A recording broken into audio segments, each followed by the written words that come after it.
Donc, au fait, ce qui se passe, c'est qu'en tant qu'avocate, j'ai vu beaucoup de jeunes étudiants m'approcher pour me poser cette question qui est vraiment les préoccupe.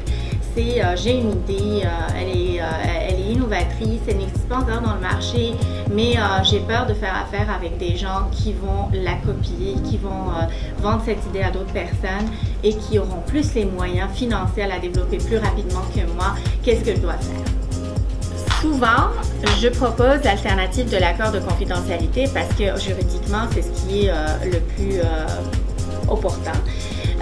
Mais ce n'est pas non plus une solution à 100% efficace parce que pour un étudiant ou un jeune entrepreneur, il faut de toute façon essayer son idée sur le marché pour savoir si réellement elle a du potentiel ou pas. Pour ceux qui choisissent d'avoir cette alternative, quels que soient mes conseils et quel que soit le développement de leur entreprise, donc on revient à cet accord de confidentialité.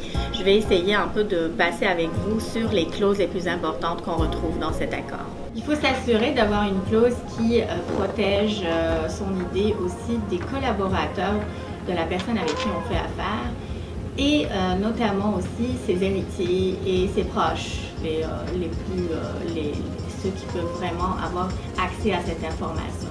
Il faut aussi qu'au moins on prévoit dans l'accord de confidentialité que des mesures raisonnables ont été prises par la personne avec qui on contracte cet accord pour protéger l'information qu'on lui donne. En aucun cas, l'accord de confidentialité est une promesse avec la personne avec qui on le contracte, une promesse de faire affaire.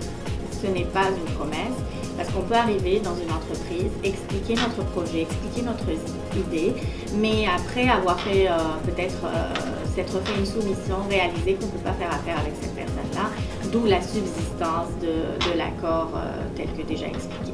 Retenez bien que l'accord de confidentialité est un moyen pour vous, en tant que jeunes entrepreneurs, de protéger un peu vos idées, mais retenez aussi que de toute façon, vous devez aller sur le marché.